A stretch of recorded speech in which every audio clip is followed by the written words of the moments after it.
Kwa jina la Baba na la Mwana na la Roho Mtakatifu. Amina.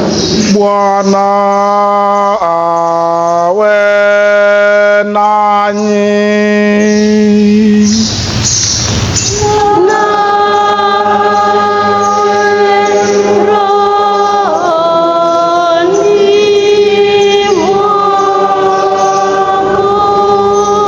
Ndugu zangu wapendwa katika Kristo, leo ni Jumapili ya 4 ya Majilio. Tuko karibu kabisa na sikukuu za Krismasi. Kanisa linatuandaa kupokea mpango wa Mungu unaotimizwa kwa unyenyekevu, utii na imani thabiti. Masomo ya leo yanatuonyesha kwamba Mungu ni mwaminifu katika ahadi zake na anachagua mioyo iliyo tayari kutii hata pale ambapo hali inaonekana ni ngumu. Ndugu zangu, tunapokaribia sikukuu hizi, tunaona mtizamo wa Kristo wa kutimiza ahadi kwa waja wake, yaani sisi ambao tumeumbwa kwa sura na mfano wake Mwenyezi Mungu. Na tazama, sisi tulio wakosefu mbele yake, tumuombe Mwenyezi Mungu kibali cha kuweza kuadhimisha ibada ya misa hii takatifu. Na muungamia Mungu Mwenyezi. Nanyi ndugu zangu, kwani nimekosa mno kwa mawazo, kwa maneno, kwa vitendo na kwa kutokutimiza wajibu. Nimekosa nimekosa sana. Ndiyo maana nakuomba Maria Mwenyekezi, Bikira wa daima, malaika na watakatifu wote, nanyi ndugu zangu, niombeeni kwa Bwana Mungu wetu. Mungu Mwenyezi atuhurumie na atusamehe dhambi zetu, atufikishe kwenye uzima wa milele. Amina.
Katika kitabu cha nabii Isaya sura ya 7 mstari wa 10 hadi wa 14.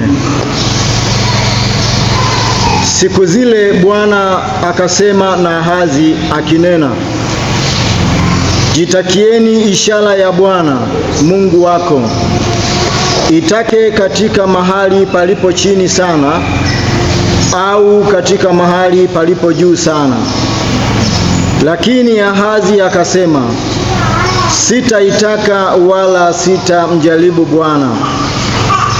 Naye akasema, sikilizeni sasa, enyi nyumba ya Daudi.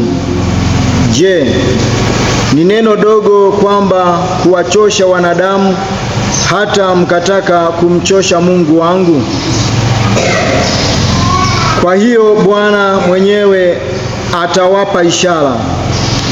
Tazama, bikira atachukua mimba, atazaa mtoto mwanamume, naye atamwita jina lake Imanueli, yaani Mungu pamoja nasi.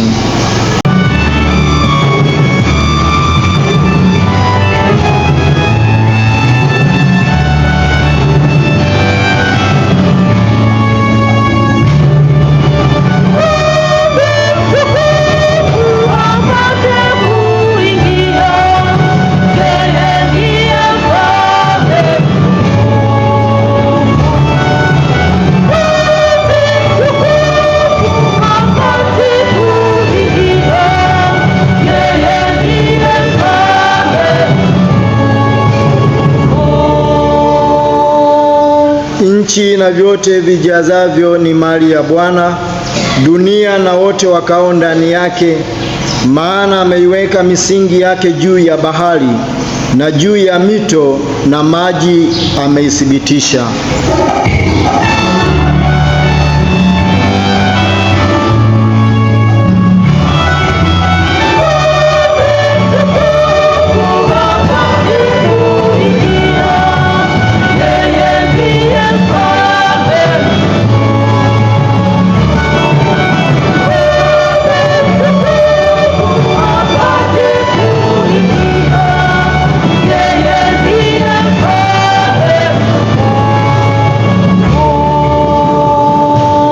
Ni nani atakayepanda katika mlima wa Bwana? Ni nani atakayesimama katika patakatifu pake? Mtu aliye na mkono safi na moyo mweupe, asiyeinua nafsi yake kwa ubatili.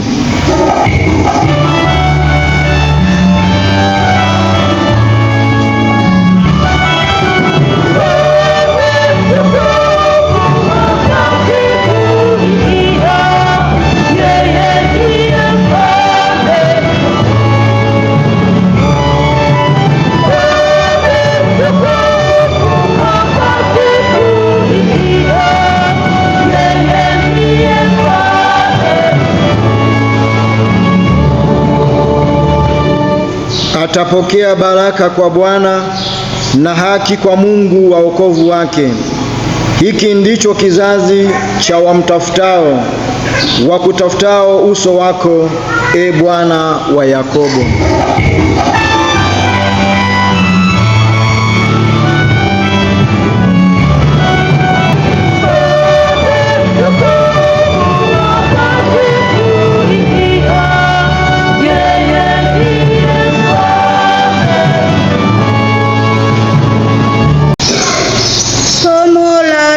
Mtume Paulo kwa Warumi sura ya 1 aya ya 1 hadi ya 7.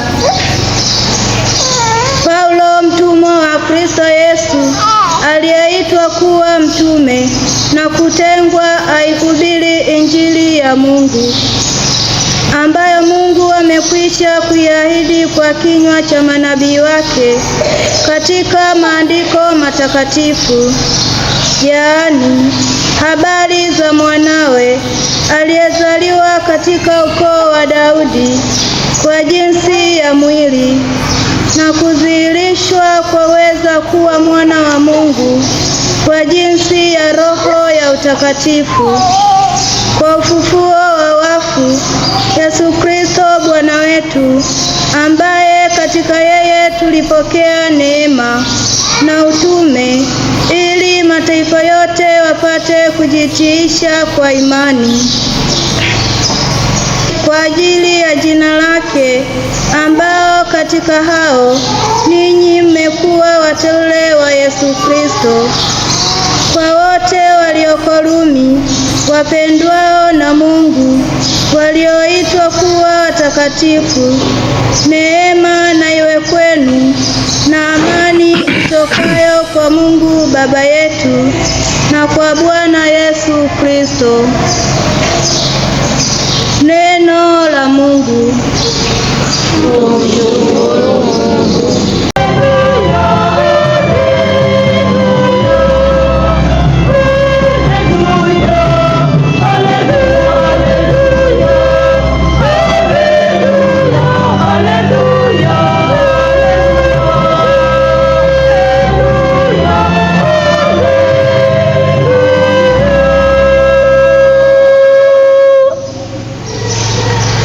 Bwana awe nanyi.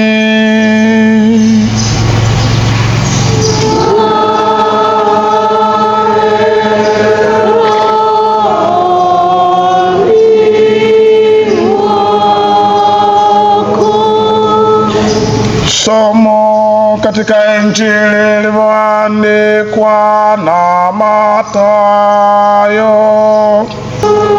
Nasoma Injili ya Mathayo sura ya kwanza aya ya 18 hadi 25. Kuzaliwa kwake Yesu Kristo kulikuwa hivi. Mariamu mama yake alipokuwa ameposwa na Yusufu, kabla hawajakaribiana, alionekana ana mimba kwa uwezo wa Roho Mtakatifu. Naye Yusufu mmewe, kwa vile alivyokuwa mtu wa haki, asitake kumwaibisha, aliazimu kumwacha kwa siri. Basi alipokuwa akifikiri hayo, tazama, malaika wa Bwana alimtokea katika ndoto akisema, Yusufu mwana wa Daudi, usihofu kumchukua Mariamu mkeo, maana mimba yake ni kwa uweza wa Roho Mtakatifu. Naye atazaa mwana, nawe utamwita jina lake Yesu, maana yeye ndiye atakayewaokoa watu wake na dhambi zao. Hayo yote yamekuwa ili litimie neno lilonenwa na Bwana kwa ujumbe wa nabii akisema, tazama, bikira atachukua mimba, naye atamzaa mwana, nao watamwita jina lake Imanueli, yaani Mungu pamoja nasi. Na Yusufu alipoamka katika usingizi, alifanya kama malaika wa Bwana alivyomwagiza, akamchukua mkewe. Neno la Bwana. Ndugu zangu wapendwa, wanafamilia ya Mungu, kama vile ambavyo tunatambua wazi kwamba kipindi cha Majilio kimegawanyika katika sehemu mbili. Iko ile inayoanza tarehe 30 ya mwezi wa Novemba, ambayo inaenda mpaka tarehe 16, ambapo tarehe 17 tunaanza kipindi cha pili cha Majilio mpaka pale ambapo tutaingia kipindi cha Christmas. Katika haya yote, ndugu zangu, tunatafakari juu ya utumishi wa Mama Bikira Maria katika kushiriki kazi ya ukombozi wa mwanadamu. Lakini pia ushiriki huo unaambatana pia na ushiriki wa Yosefu. Tunaona juu ya Bikira Maria, malaika anayetambulika kwa jina ndiye anayempasha habari na hii inatokana kwenye Injili ya Luka. Malaika Gabrieli anampasha habari Maria juu ya ujio wa huyu Kristo mkombozi, Imanueli, Mungu pamoja nasi. Lakini Yosefu hawajamwambia ni malaika gani, lakini pia anapaswa habari na malaika kwamba Yosefu, usimwache huyo mwenzi wako, kwa kuwa hicho alichobeba ni kwa uwezo wa Roho Mtakatifu. Hizi ni habari nzito na ujumbe mzito ambao pengine wengi wetu hapa, hasa sisi wanaume, kukubali kwetu isingekuwa rahisi, lakini msingi wake ni imani. Kwa kama unasadiki Yosefu alitii agizo la Mungu, katika utii wake na unyonge wake anafanikisha mipango ya Mungu ambayo ndiyo mipango ya ukombozi. Je, mimi na wewe tuko tayari kutii ili mipango ya Mungu itimizwe? Tazama, bikira atachukua mimba. Isaya anaeleza katika somo la kwanza. Nabii Isaya anatangaza ishara ya ajabu. Bikira atachukua mimba na kumzaa mtoto atakayeitwa Imanueli, Mungu pamoja nasi. Mioyo yetu imejaa hofu na mashaka. Leo Isaya anatupa ujumbe wa maana kabisa wa kutueleza kwamba tazama, bikira atachukua mimba na atamzaa mtoto atakayeitwa Imanueli, kwamba Mungu atakuwa pamoja nasi.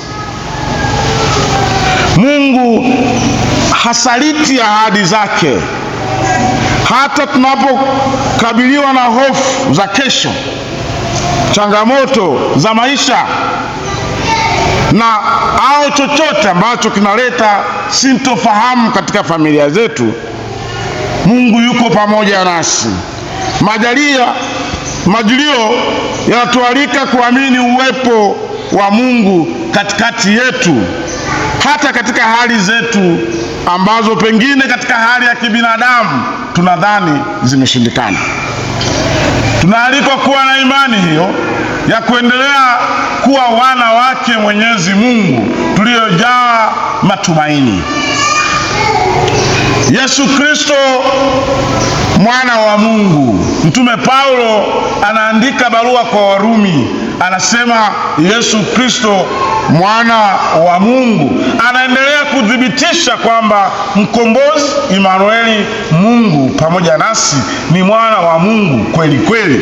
Na kama mnasoma Biblia, hapa ni sehemu pekee ambayo katika somo la pili Mtume Paulo hajaelezea ile jumuiya anayoandika, kwa sababu kwanza hakuijua, hajawahi fanya kazi kwa Warumi wale. Anawaelezea tu habari njema kwamba Kristo ni mwana wa Mungu aliye hai, kuweni na matumaini. Mtume Paulo anatutambulisha Injili kama habari njema kuhusu Yesu Kristo aliyeahidiwa tangu zamani na sasa ametangazwa kwa nguvu kama mwana wa Mungu. Imani ya Kikristo si hadithi, ni tukio halisi la wokovu. Paulo anatukumbusha kuwa sisi tulioitwa kuwa watakatifu, kuishi kwa neema na amani. Majilio si kusubiri tu, bali ni kujiandaa kuishi kile tunachokiamini. Katika maisha ya kawaida mwanadamu anakuwa na mambo mengi kwa sababu hatujui kesho yetu. Leo Mtume Paulo anatuambia kwa kuwa Kristo mwana wa Mungu Imanueli, ambaye ni Mungu pamoja nasi, yuko pamoja na sisi, tusikate tamaa. Tuwe wenye imani kwa kuwa sote tumeitwa kuwa watakatifu. Katika somo la Injili, Yosefu mwenye haki, huruma na utii anakumbwa na kitu kizito ambacho anatakiwa aamini kwamba Maria amepata mimba kwa uwezo wa Roho Mtakatifu. Wanaume tulioko humu ndani ndio tuseme imetokea. Wangapi wako tayari? Mimi sitakuwa tayari, niweke kabisa utaratibu wangu mapema. Sasa sijui wenzangu wangapi humu ndani mtakuwa tayari kwamba bwana, unajua yule Segito ni Roho Mtakatifu. Wangapi humu ndani tukasema bwana, umeenda nyumbani ndio ukakutwa na kitu kizito. Tuone namna ambavyo Yosefu alikutwa na kitu kizito. Anaambiwa, ametoka kuambia marafiki zake huko kwamba bwana, muda fulani nini na nini tutaoana, unarudi nyumbani, mpenzi wako anaomba malimao bila taarifa maalum. Lakini Yosefu kwa kuwa alikuwa ni mwenye imani na utii, alisikiliza habari ambazo zilihitaji kuamini. Hata sisi tukiwa na imani, hata katika udhaifu wetu wa kibinadamu, yako mambo ambayo katika familia yataenda vizuri. Lakini tukiwa na daima kikitokea hivi, wewe unawaza vibaya tu. Binadamu tumeumbiwa hivi, lakini tumuombe Mwenyezi Mungu tusiwe na mawazo mabaya tu. Mungu anasema kuweni na imani. Lakini tunasema haya ili sisi sote tukubali tuishi katika maisha ya imani. Sio kwamba sisi tunaohubiri tumekamilika. Hata mimi nikiitwa na askofu, safari hapa mpaka Morogoro inakuwa ni fupi kweli kweli. Manake kila ukiendesha gari ukiwaza hivi ameniitia nini? Yaani usiku mzima ulali. Father Godi, tunaweza tukaonana kesho ofisini saa 2. Ndio baba. Ila kuanzia hapo kama ulikuwa ujala, hata ugali ni mtungu. Sasa kwa nini binadamu tunakuwa na wasiwasi hiyo? Ndio tumuombe Mwenyezi Mungu tupate neema. Watawa hapa tunajua ukiona supiri anakuita kuna mawili. Au atakupa habari njema au zitakuwa habari mbaya, lakini kwake yeye zote ni habari njema.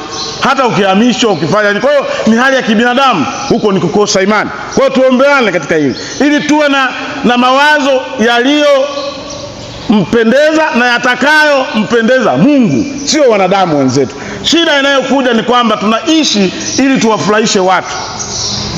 Wako watu humu ndani hawaishi maisha yao, wanaishi ili wawafurahishe watu. Mlizaliwa tumbo moja?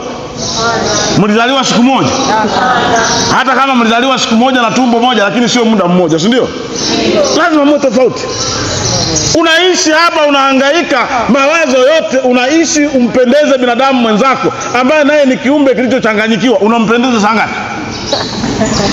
Ishi maisha yako. Unaamka asubuhi unachagua nguo, eti akiniona nimevaa hii sijui nini, anakusaidia nini? Uko hapa umpendeze Mungu. Na kwa bahati mbaya wote hapa sisi tunaishi hapa. Kwa hiyo hata tukinuniana tutaendelea kununiana tu. Usiyemtaka kaja. Na Mungu alivyokuwa na ajabu, usiyemtaka ndio mnayegongana zaidi. Ukizunguka huyu hapa, ukizunguka huku huyu. Sasa unabaki unateseka. Tunafunga mwaka. Ni wangapi ambao umesema uongei nao? Kama mtu mpaka sasa uongei na watu 20. Tutakapoanza mwaka mwingine, baadaye utabaki peke yako, baadaye utasikia mapigo ya mbio yameenda moyo, baadaye umpe Bwana. Hakuna shida, na nguo ni rangi hii. Tumeamua. Huyu mimi hakunisalimia na mimi sitamsalimia mpaka milele. We nani? Wako watu humu ndani hata umwezi kugeukiana hapa. Yaani imetokea bahati mbaya amekaa kitu kimoja, hata kugeukiana mgeukiani. Yaani mtu amekaa kama askari amenyoka namna hiyo mpaka misa inaisha.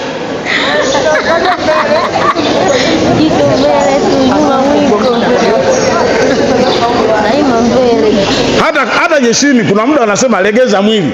Sasa wewe hata ulegeze umenyoka namna hii. Mpaka baada ya sema nenda na amani, ukigeuka hapo ni hamna hata kusalimia wenzako, ni nyumbani.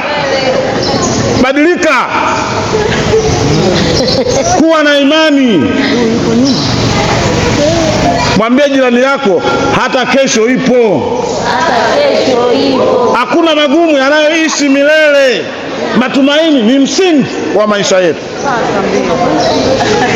Tumwombee na tujiombee sisi wenyewe. Injili ya leo inatukumbusha kwamba mbele yetu Mtakatifu Yosefu, mtu wa haki, mwenye huruma na utii wa kimya. Ziko ndoa humu ndani wakikosana, mitandao yote ya kijamii tunasikia. Unajua nikwambie nini? Mimi jana nimelala chini. So what? Jana unayemfurahisha nani? Mtoto wa kiume ukiona unatoa mambo yako ya ndani kwenye familia yako, wewe tuna wasiwasi. Labda kikao cha mwisho ukuwepo, unaanza kutoa mambo yako ya ndani kwenye familia. Yaani Yosefu aliona hali imekuwa ngumu, akataka kumwacha Maria kimya kimya. Sasa wewe umegombana kule mke wako, unaelekea kijiweni. Yule mwanamke mimi basi, walikuolea wao, ulioa wewe.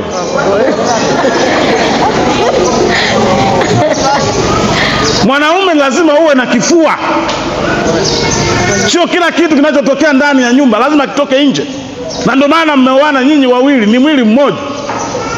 Hata kama mnaishi bila ndoa, si mnaishi pamoja, yani mko jirani jirani. Hiyo sio ndoa, nyewe mko jirani tu mpaka mtakapofunga ndoa.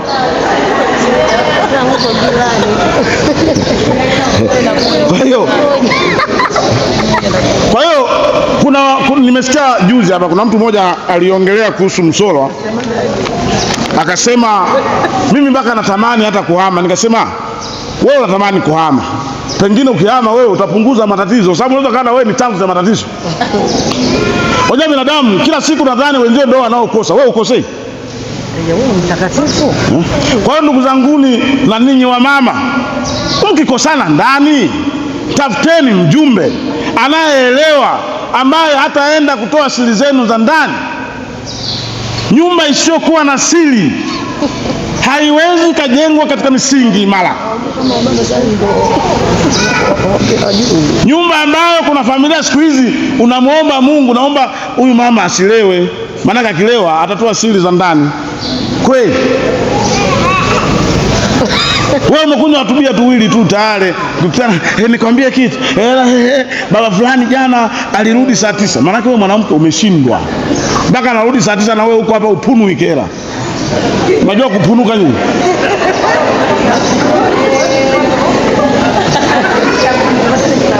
Sasa kama nyumbani hapati faraja, anatafuta faraja nje.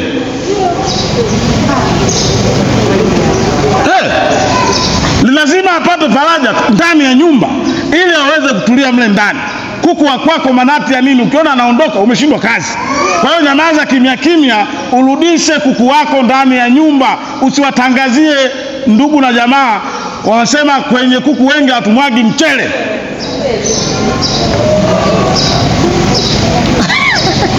Unajua mimi siku hizi mimi na mke wangu kila mtu analala kwake. Unadhani ndio sifa? Yaani unatangaza kwamba wewe kama ni mwanaume umeshindwa kazi. Umeshindwa.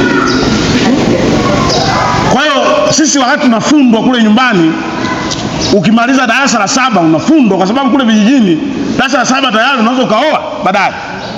Unafundwa na mbele mwanaume wesago msikima. Kweli kabisa.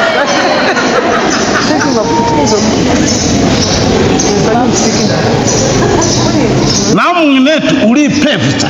Yaani na wewe mwanamke usiwe mepesi. Sasa siku hizi ndio kama fashion. Kila kitu kwenye simu. Umenyongwa kidogo tunaenda kwa mama, miaka 16 huyo mama yako akuepo. Kwa hiyo ndugu zanguni, tunapooana hatuoani ili tuweze kuviziana, tuanze kufedheshana, kutiana aibu. Kama unaona mmechokana, nendeni utaratibu unaofuata kimya kimya, usitangazie wewe hujao bao wa matangazo. Unachagua njia ya huruma. Unaposikia sauti ya Mungu katika ndoto, unatii kwa masharti, kwa huruma, sio kwa kupayuka tu sikimale tomgosi.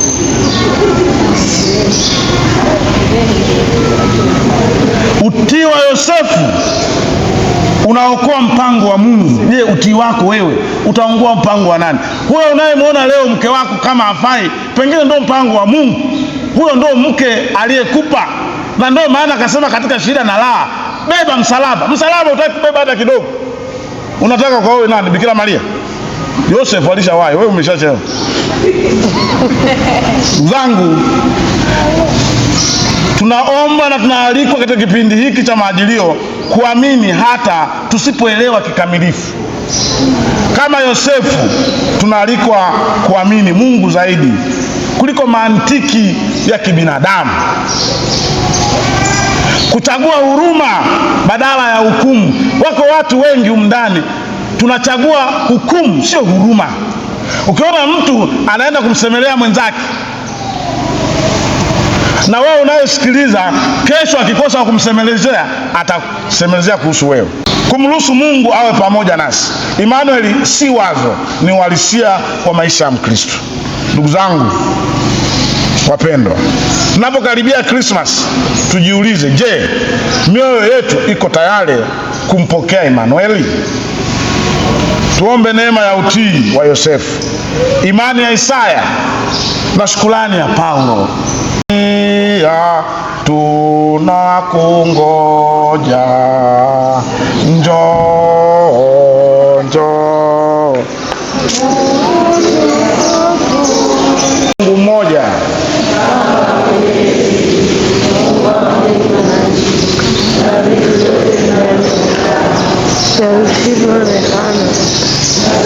Kwa Bwana mmoja, Yesu Kristo, mwana pekee wa Mungu, aliyezaliwa kwa Baba tangu milele yote, Mungu aliyetoka kwa Mungu, mwanga kwa mwanga, Mungu kweli kwa Mungu kweli, aliyezaliwa bila kuumbwa, mwenye Mungu mmoja na Baba, ambaye vitu vyote viliumbwa naye, ameshuka toka mbinguni kwa ajili yetu sisi wanadamu na kwa ajili ya wokovu wetu, akapata mwili kwa uwezo wa Roho Mtakatifu. Kwake yeye Bikira Maria akawa mwanadamu, akasulubiwa pia kwa ajili yetu sisi, akateswa kwa mamlaka ya Poncio Pilato, akafa, akazikwa, akafufuka siku ya tatu kadiri ya maandiko, akapaa mbinguni, amekaa kuume kwa Baba, atakuja tena kwa utukufu kuwahukumu wazima na wafu, nao ufalme wake hautakuwa na mwisho. Nasadiki kwa Roho Mtakatifu, Bwana mleta uzima, atokaye kwa Baba na Mwana, anayeabudiwa na kutukuzwa pamoja na Baba na Mwana, aliyenena kwa vinywa vya manabii. Nasadiki kwa kanisa moja takatifu Katoliki la mitume, na ungamo ubatizo mmoja kwa maondoleo ya dhambi, na ngojea na ufufuko wa wafu na uzima wa milele ijayo. Amina. Alimtayarishia mwana wake makao ya hapa duniani kwa kumchagua Mtakatifu Yosefu awe baba mrishi wa familia takatifu, na kumteua Bikira Maria awe mama wa mkombozi. Kazi na wajibu ambazo umetukabidhi tuzitimize. Bwana, tuwajalie wakina baba wa familia ukarimu wa baba mrishi Yosefu katika kuyaangalia mahitaji ya familia zao. Bwana, tuamshe wakina mama wa familia kutimiza vema kazi ya kuwalea watoto wao, kuwatunza na kuwaongoza katika njia ya imani. Bwana, utupe sisi sote neema za kuitikia mwito wetu tuliopangiwa tufuate kwa uaminifu. Bwana, utupe moyo wa kutunza wazee wetu, kuwasaidia maskini na kuwatayarishia wote wasiojiweza misaada ya kuyafanya maisha yao mazuri. Bwana, uwakumbushe watu waliopewa wadhifa kutimiza mamlaka yao kwa manufaa ya watu waliokabidhiwa. Bwana, na kila mmoja wetu aombe hitaji lake binafsi.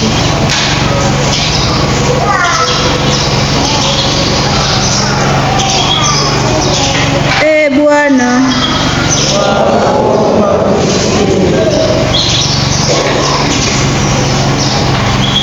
sala za kanisa lako tujalie hayo tunayoomba kwa imani, tuyapate kweli kwa njia ya Kristo Bwana wetu. Amina.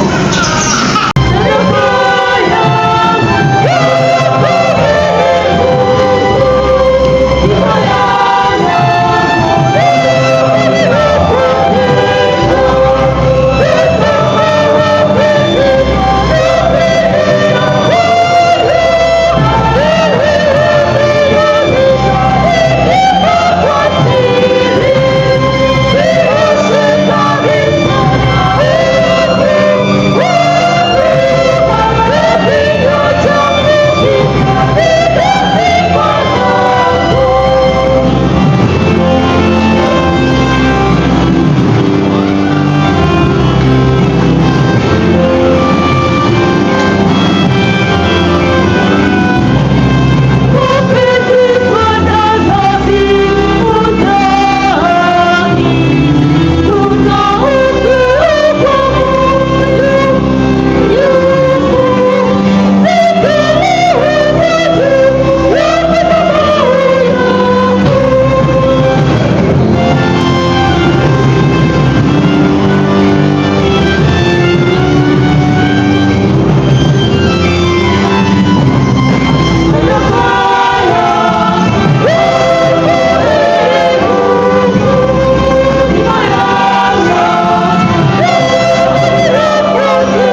Bwana Roho yule ambaye kwa uwezo wake Maria mwenye heri alipata mimba, avitakase vipaji vyetu tulivyoviweka juu ya altare yako, kwa njia ya Kristo Bwana wetu.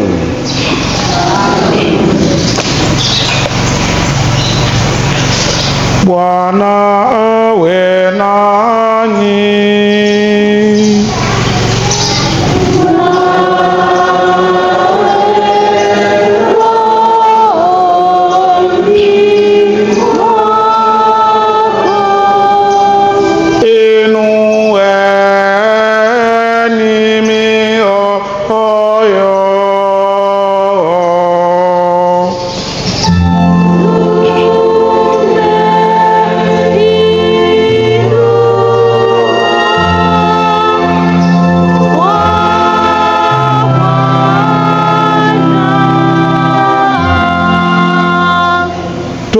Tumshukuru Bwana Mungu wetu.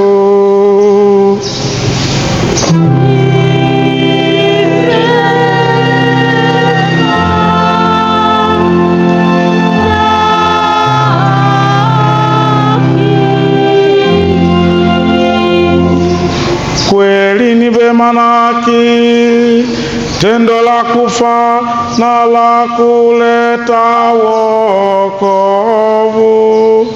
Tukushukuru wewe daima na popote, e Bwana Baba uliye mtakatifu, Mungu mwenyezi wa milele, kwa njia ya Kristo Bwana wetu. Yeye ambaye alitabiriwa na maguzi ya manabii wote, maana bikira alimchukua kwa upendo wa ajabu, na Yohane Mbatizaji alishangilia kuja kwake na kumtambulisha alipofika. Yeye alitujalia kungojea kwa furaha fumbo la kuzaliwa kwake. Sisi pamoja na malaika wakuu, pamoja na viti vya enzi na milki na majeshi yote ya malaika wa mbinguni, twaimba utenzi wa utukufu wako, tukisema bila mwisho.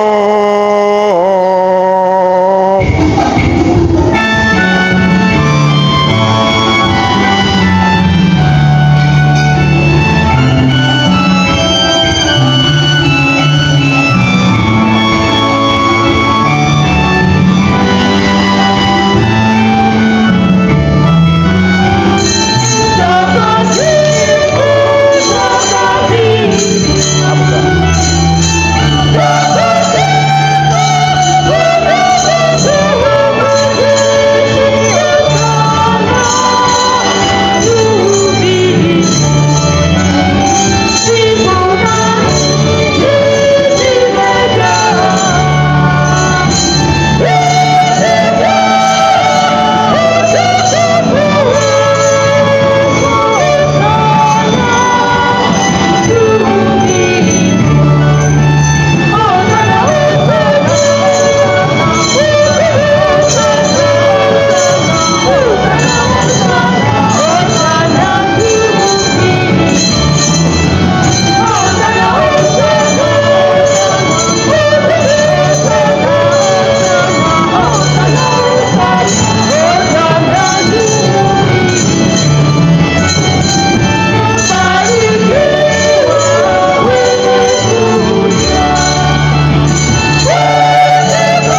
mtakatifu na chemchemi ya utakatifu wote, tunakuomba utakatifuze vipaji hivi kwa nguvu ya Roho wako, ili viwe kwetu mwili na damu ya Bwana wetu Yesu Kristo.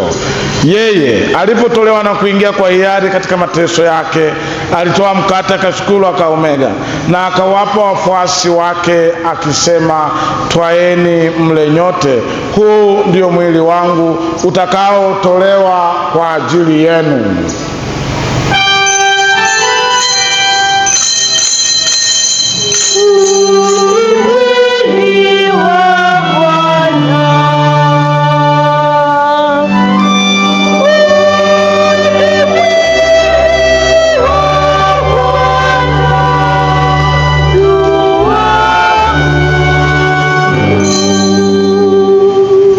Vivyo hivyo baada ya kula akatoa kikombe, akashukuru tena na aliwapa wafuasi wake akisema, twaeni mnywe nyote, hiki ndicho kikombe cha damu yangu, damu ya agano jipya na la milele, itakayomwagika kwa ajili yenu na kwa ajili ya wengi kwa maondoleo ya dhambi. Fanyeni hivi kwa ukumbusho wangu.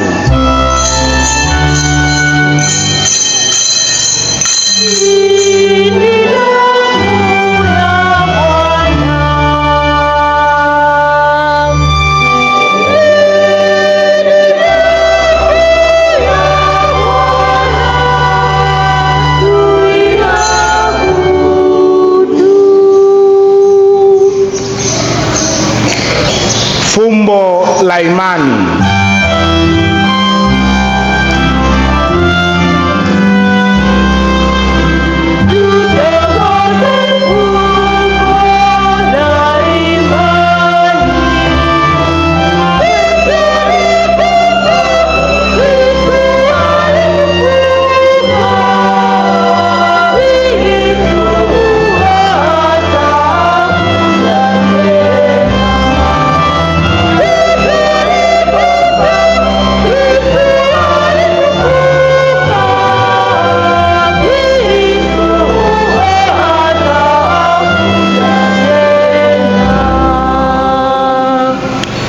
Kwa hiyo Bwana, tunapoadhimisha ukumbusho wa kifo na ufuko wake mwanao, tunakutolea mkate wa uzima na kikombe cha wokovu. Tunakushukuru kwa kuwa umejaa mbele yako na kutumikia pia na kushika unyenyekevu, ili kwa kushiriki damu ya Kristo tukusanywe na Roho Mtakatifu tupate kuwa jamaa moja.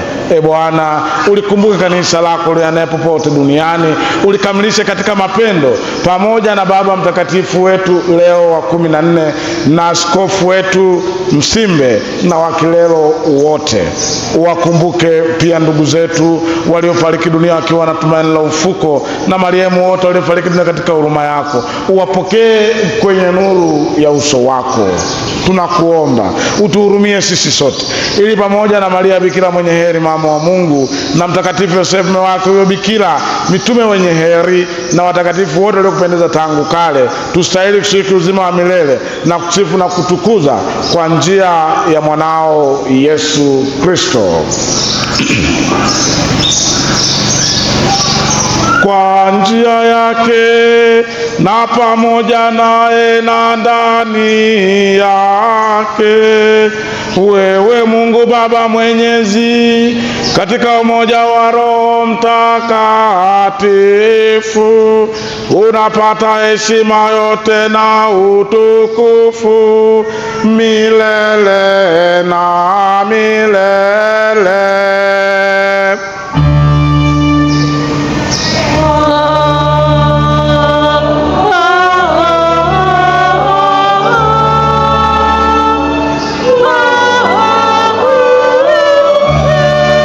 Kulitii agizo la Mwokozi wetu na tukifuata mafundisho yake ya kimungu, tunathubutu kusema: Baba yetu uliye mbinguni, jina lako litukuzwe, ufalme wako ufike, utakalo lifanyike duniani kama mbinguni.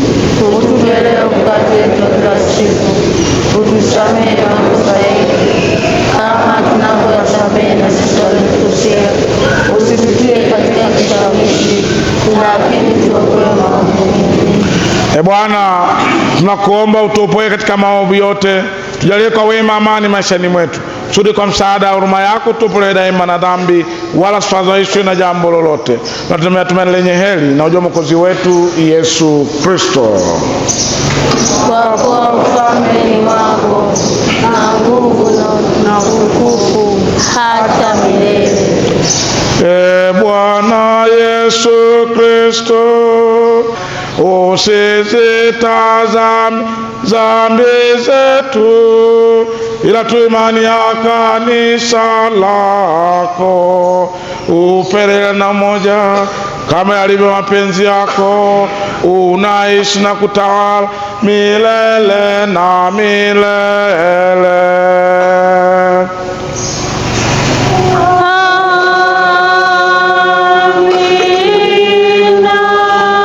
Amani ya Bwana iwe daima nanyi.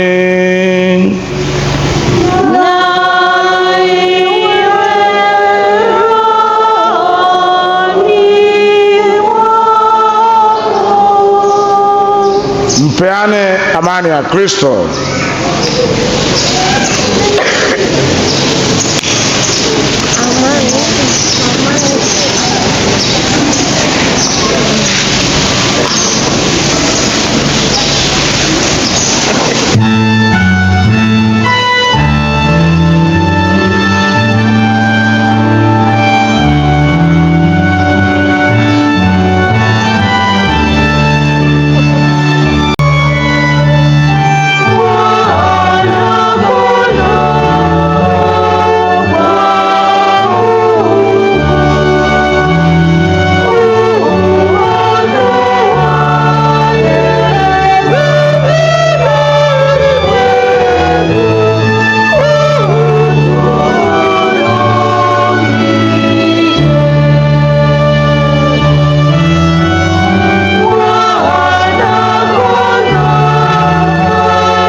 Tazama mwana-kondoo wa Mungu yao walioalikwa kwenye karamu ya mwana-kondoo.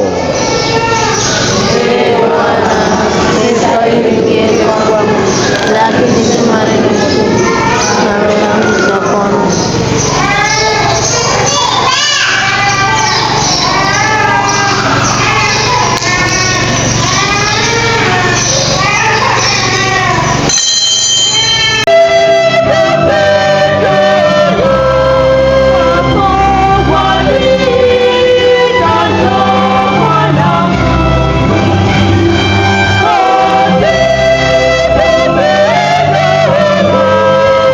Oh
atamzaa mtoto mwanaume, naye atamwita jina lake Imanueli. Tuombe. Mungu Mwenyezi, tumekwisha pokea amana ya ukombozi wa milele. Tunaomba jinsi ilivyokaribia hiyo sikukuu ituletee hayo wokovu, hivyo izidi bidii za ibada yetu, tupate kuliadhimisha vyema fumbo la kuzaliwa kwake mwanao, anaishi na kutawala milele na milele.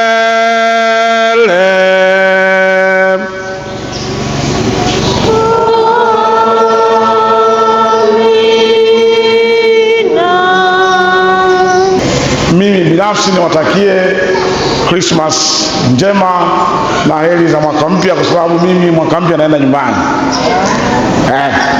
Na mimi na kwetu. Kwa hiyo niwatakie sherehe njema, muendelee kuwa wema. Na watoto, tunakutana hapa muda wa novena leo saa 10. Saa ngapi? Ndani ya nyumba nitakuwepo mwenyewe. Kwa hiyo ole wenu msiwaone. Kwa saa 10 watoto tukutane hapa, tusali, tufurahie. La mwisho,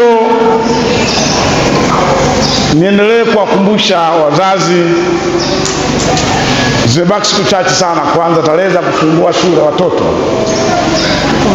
Naomba tuendelee na maandalizi, tukitambua wazi kwamba tuna watoto, na saa hizi elimu ya lazima ni miaka 10, sio miaka 7 tena. Kwa sekondari ni elimu ya lazima.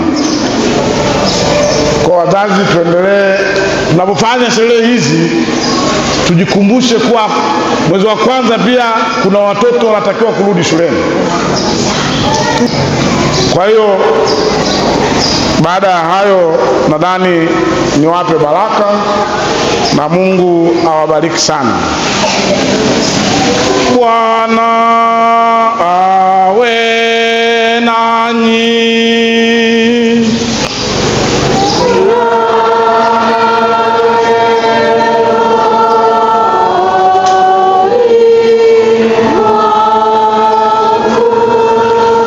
Mungu Mwenyezi na mwenye huruma apende kuwatakasa kwa uangavu wa ujio wa mwanao wa pekee, nanyi mlioweka imani yenu katika ujio wake wa kwanza na kungojea kwa matumaini ule wa pili, awajaze utajiri wa baraka zake.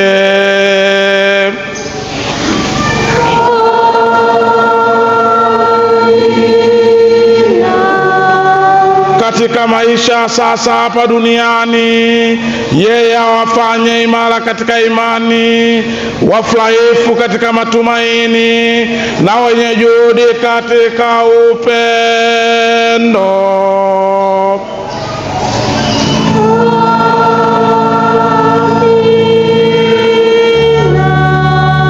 Ninyi mnaofurahia sasa kwa moyo wa ibada ujio wa mkombozi wetu katika mwili, mjaliwe thawabu za uzima wa milele atakapokuja tena katika utukufu wake.